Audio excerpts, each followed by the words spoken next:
söylediklerim gerçekmiş. Hatırladın mı demek istiyorsun? Hayır, yok öyle değil. Yaşamışım, unutmuşum. Ama bir şey oluyor ve tekrar hatırlıyorum. Yani olan bu. Ama bir insan yaşadığı bir şeyi nasıl unutur ki?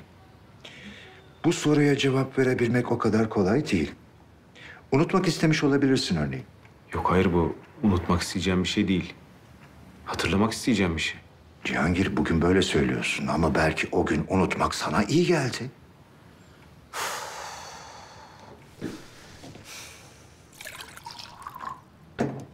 Şöyle bir şey olabilir mi? Bayılırsın. Biri kafana bir şeyle vurur, düşer bayılırsın. Bayıldığında önce ne olduğunu anlamazsın. Çünkü kafan yerinde değildir. Ama sonra yavaş yavaş fabrika ayarına geri dönersin. Evet, devam et. Başıma böyle bir şey gelmiş olabilir mi? Kafana biri mi vurdu demek istiyorsun? Hayır. Yani nasıl unuttuğumu anlamak için sordum ben bunu. Yaşadığım bir şeyi, ki önemli bir şey bu. Unutmuş olmamı anlayamıyorum. Cihangir, dediklerine hemen cevap verebilmem mümkün değil.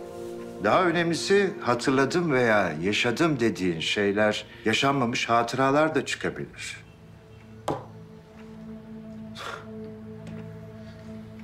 Ümitlenme diyorsun. Hayır, espri yaptığını biliyorum ama ben olumsuz bir şey söylemiyorum.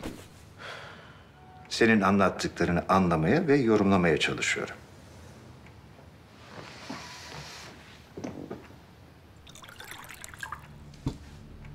İlaçlarını alıyorsun değil mi?